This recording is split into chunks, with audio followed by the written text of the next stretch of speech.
Hello everyone, आप सभी का चैनल पे एक बार फिर से स्वागत है। वर्क और टाइम के महत्वपूर्ण क्वेश्चन कराने के बाद मैंने एक नया टॉपिक रेशियो प्रोपोर्शन माने अनुपात और समानुपात पर आधारित महत्वपूर्ण क्वेश्चनों का श्रृंखला लिया है, जो कहीं ना कहीं आपके लिए बेहतर साबित होगा, ऐसा मेरा मानना है। आप अपने महत्वपूर्ण सुझाव कमेंट सेक्शन में जरूर दीजिएगा वीडियो देखने के बाद कि आपके लिए क्वेश्चन कलेक्शन और ट्रिक कैसा लगा। आइए शुरुआत करते हैं आज पहले प्रश्न से। पहला प्रश्न हमारा है, दो संख्याओं का अनुपात 7:11 है। यदि उनका अंतर 48 है तो दोनों में से छोटी संख्या कौन सी है? हमें छोटी संख्या का मान बताना है। देखिए, अनुपात दिया है 7:11, तो अनुपात जो अंतर है, अगर मैं अंतर निकालूं, जो कि प्रश्न में अंतर की बात कर रहा है, तो अंतर कितना हो जाएगा कि अंतर माने 11 में से 7 गया तो 4 हो जाएगा। अनुपाती अंतर 4 है, अब प्रश्न में उसका मान 48 है, मतलब 4 का मान 48 दिया है। अगर 4 का मान 48 दिया है तो एक का मान हम निकाल सकते हैं यूजिंग यूनिटरी मेथड। एक का मान निकालेंगे तो 48/4 हो जाएगा। एक मान निकाल लिया तो 4 से काटेंगे तो 12 बार कटेगा, मान एक यूनिट का मान हो जाएगा 12। हमसे यहाँ प्रश्न पूछ रहा है कि छोटी संख्या कौन सी है, तो अनुपात में अगर देखें तो सबसे छोटी संख्या 7 है, अब बड़ी संख्या 11 है। हमसे छोटी को पूछ रहा है तो हमें छोटी बताना है, तो छोटी संख्या हमारी होगी 7 मान। अगर एक का मान 12 है तो 7 का मान जो निकालेंगे तो 12 और 7 का गुणा कर देंगे। एक का मान 12 है तो 7 का मान 7 × 12 हो जाएगा। 11 का मान निकालेंगे तो 11 × 12 हो जाएगा। 12 से 84, माने इसका मतलब छोटी संख्या 84 होगी। तो इसके अकॉर्डिंग ऑप्शन नंबर सी हमारा प्रश्न का सही आंसर है। अगर बड़ी संख्या यहाँ पूछता तो 11 × 12 करना पड़ता, तो 12 एकम 12 और 12 एकम 12 1 13, मान 132 हो जाता है ना। आप अंतर तेज चेक कर लीजिए, 12 में से 4 गया तो 8 हो जाता है, और यहाँ तो 12 में से 8 गया तो 4 हो जाता है। समझ रहे हैं, मैंने 48, देखिए बिल्कुल सही 48 से तो आ रहा है। मतलब दोनों संख्याएं मैंने जो पहले मैंने प्रश्न जो कहा था मैंने आपको करके दिखा दिया, वेरीफाई भी करा दिया, बिल्कुल सही आंसर है। कैसा लगा? आइए बढ़ते हैं, अपने महत्वपूर्ण सुझाव दीजिए और मैं अब बढ़ता हूँ अगले प्रश्न पे। अगला प्रश्न हमारा है, दो संख्याओं का अनुपात 3:7 है। उन संख्याओं का योग 180 है, तो दोनों संख्याओं के बीच धनात्मक अंतर क्या है, बस पूछ रहा है। देखिए, अनुपात दिया है 3:7, योग दिया है 180, तो अनुपाती योग अगर हम निकाल लें कितना हो जाएगा, 3 + 7 मतलब 11। हमने कहा उनका योग 11 होगा, लेकिन प्रश्न में योग दिया 180, ये दिया है ना, अनुपाती योग संख्याओं का योग जो दिया है। अच्छा, ये हो जाए 3 और 7 में 10 होता है, 10 का मान दे दिया 180, तो एक का मान निकालेंगे अगर तो 180/10 हो जाएगा। 10 से काटेंगे तो 18 बार कटेगा, माने एक यूनिट का मान हो गया 18। अब हमसे पूछ क्या रहा है, उनके बीच का धनात्मक अंतर। अगर इनका अंतर पूछ रहा है, अंतर मतलब क्या, धनात्मक मतलब कि बड़े में छोटा माइनस करना है, तो 7 - 3 करना, 7 - 3 करना पड़ेगा, माने 4। हमसे एक्चुअली पूछ क्या रहा है, एक यूनिट मान मैंने 18 निकाला है, प्रश्न का धनात्मक अंतर बताइए, मैंने इनका 7 और 3 का अंतर लेना पड़ेगा, तो अंतर आएगा 4 यूनिट का मान हमसे पूछ रहा है। एक यूनिट मान जब 18 है तो 4 यूनिट मान हम आसानी बता पाएंगे, 4 × 18 कर दीजिए, 18 × 72 इस प्रश्न का सही आंसर होगा, और ऑप्शन के अकॉर्डिंग ये ऑप्शन नंबर ए करेक्ट हो जाएगा। है ना आसान? क्या आप समझ पाए? जो प्रश्न करा भी क्या उसे आसानी से समझा पा रहा हूँ आपको क्या कॉन्सेप्ट क्लियर है? महत्वपूर्ण सुझाव और विचार आप महत्व कमेंट सेक्शन में जरूर करें। आइए बढ़ते हैं अगले प्रश्न पे बिना लेट के। अगला प्रश्न हमारा है, एक कक्षा में कुल 60 विद्यार्थी हैं और उनमें लड़कों और लड़कियों की संख्या का अनुपात 4:1 है। यदि कक्षा के 22 लड़के क्रिकेट खेलते हैं तो कितने लड़के क्रिकेट नहीं खेलते? प्रश्न पूछ रहा है। कुल मिला के 60 बच्चे हैं, अनुपात दिया है 4:1। 4:1 दिया है, तो इसका मतलब अनुपाती योग निकाल लिया जाए, कितना हो जाएगा 5। कुल मिला के लड़की लड़कों संख्या का अनुपाती योग किया तो 5 आया, और कुल संख्या है 60, तो 5 का मान दिया प्रश्न में 60, तो एक यूनिट का मान निकालेंगे तो 60/5 हो जाएगा। 5 काटेंगे 12 बार कटेगा, माने एक यूनिट का मान 12 हो गया।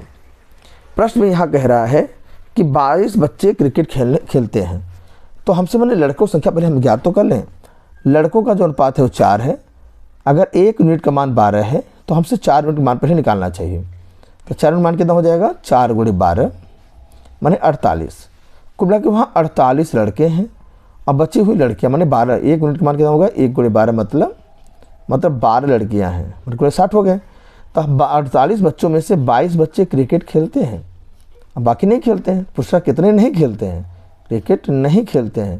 तो मैंने 48 में 12 कम कर दें, तो 8 में से 2 गया तो यहाँ हो गया 6 और 4 में 2 गया 2, मैंने 26 बच्चे ऐसे हैं जो क्रिकेट नहीं खेलते हैं इस प्रश्न के अनुसार। तो 26 ऑप्शन में है क्या, बिल्कुल सही।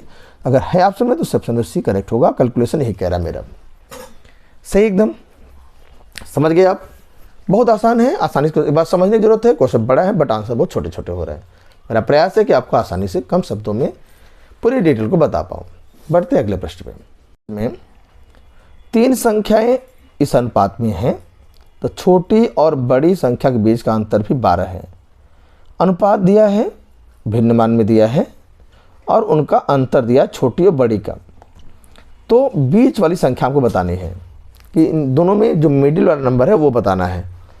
सर्वप्रथम हम यहाँ करना चाहेंगे, दिए गए अनुपात को प्रॉपर बदलेंगे, मतलब यहाँ पे फ्रैक्शन हटा करके इंटीजर बदलेंगे, मतलब यहाँ पे नॉर्मल में करेंगे, मतलब यहाँ पे प्राकृतिक संख्याओं के रूप में बदला जाएगा। इसका तरीका है, सिखाते हैं आपको। 4/5, 5/6 और 9/10 अनुपात दिया है। तो रूल इसका ये है कि अगर हमारा भिन्न में हमारा अनुपात दिया है तो हम क्या करें, तीनों के हरों का क्या लेंगे, लसा लेंगे, लघुत्तम 100 पढ़ लेंगे। कितना होगा, तीनों का लेना पड़ेगा। तो तीनों का होने करके लिया जाए 30 होगा। 30 ऐसा नंबर है, देखिए 5 × 6 = 30, 6 × 5 = 30 और 10 × 30 माने 30 होगा।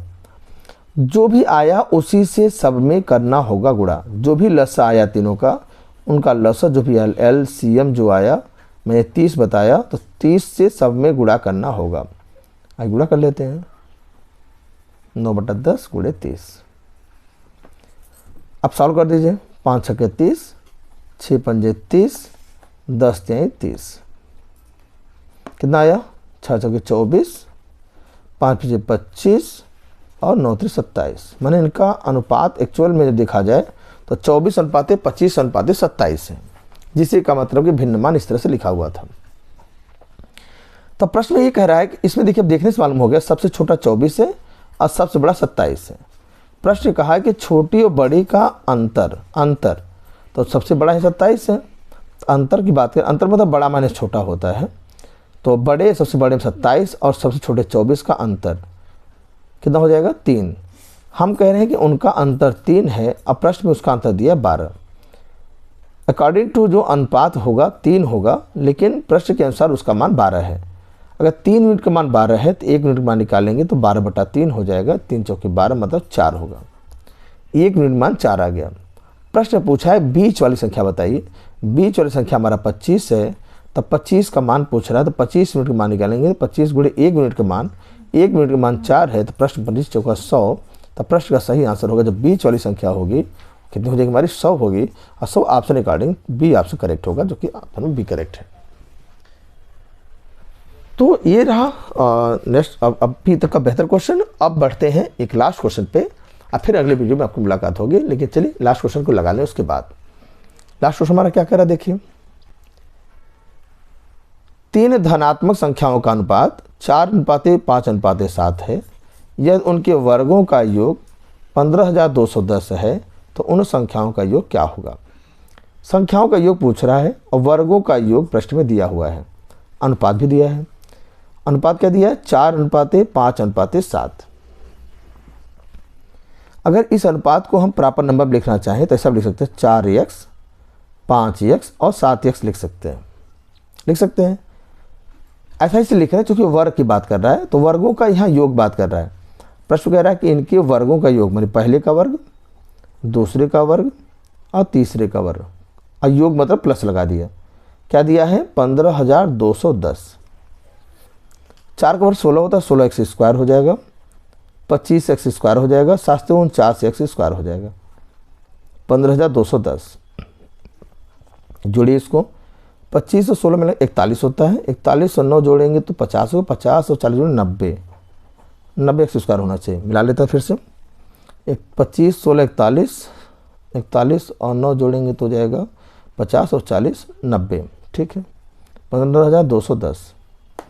0 0 कट गया, 9 से काटिए, 9 से कट जाएगा, 9 कम 9 और बचेगा इसके यहाँ पे 6 और 2 62 ना, तो हो जाएगा 9 से 54, 9 से 54 हो जाएगा। 8 1 9 81, मैंने एक्स स्क्वायर मान कितना आ गया 169 आया। एक्स स्क्वायर कितना आया 169। एक्स मान निकालेंगे तो वर्गमूल लेना पड़ेगा 169 का। जैसा आपको पता है एक्स मान हो जाएगा 13। 169 का जो स्क्वायर रूट होता है वो कितना होता है 13 होता है। बिल्कुल आसान रहा। लेकिन अब हमसे देखिए पूछा क्या है, प्रश्न पूछा है कि उनके संख्याओं का योग बताना है। तो पहला संख्या क्या हमारा 4x, हमसे पूछा है योग उनका योग, तो 4x plus 5x plus 7x का मान बताना जोड़ करके। आइए बता दें जोड़ करके। तो यहाँ पे 4 5 9 9 और 7 हो जाएगा ना, 9 7 16x। 16x मान पूछ रहा है, एक्स मान तो हम 13 निकाले हैं, रख दीजिए। तो 16 3 48, 4 और 16 कम 16 4 20, 208 होना चाहिए। मैंने ऑप्शन नंबर डी यहाँ पे करेक्ट है ना। ये रहा महत्वपूर्ण क्वेश्चन का एक श्रृंखला जो अनुपात अनुमान पर आधारित था। मैंने आपको बताने का प्रयास किया है जो कि हर प्रतियोगी परीक्षाओं के लिए आपके लिए महत्वपूर्ण होगा। तो साथ ही साथ जो बच्चे पढ़ते हैं लोअर क्लास में भी, उनके भी सिलेबस में पार्ट है, वो भी शार्ट में समझ सकते हैं ट्रिक बेस पे कि आंसर प्रश्न का कैसे हम जान सकते हैं कितना आंसर होगा। बाकी उनको डिस्क्रिप्टिव लगाना पड़ता है, तो डिटेल को पढ़ना ही होगा। चलिए मिलते हैं अगले वीडियो में, तब तक तैयारी मजबूत करते रहे। चैनल पहली बार विजिट किए हैं तो आप चैनल सब्सक्राइब कर दें, लाइक कर दें, एक महत्वपूर्ण सुझाव विचार अपना कमेंट सेक्शन में जरूर दें। इसका बेसब्री से इंतजार रहेगा। Thanks for joining and watching.